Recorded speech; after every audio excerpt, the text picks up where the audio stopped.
This video will show you how to change the user code of your Visonic alarm equipment.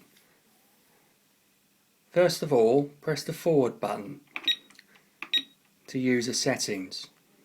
Press OK. Enter the user code.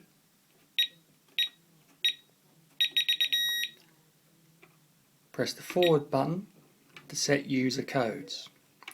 Press OK.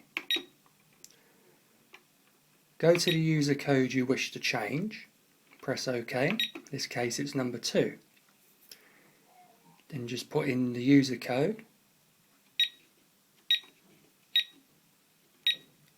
and press OK. User code 2 has now been changed. Press OK to verify that it has been changed. Then press OK again. Then press the home button to exit the menu.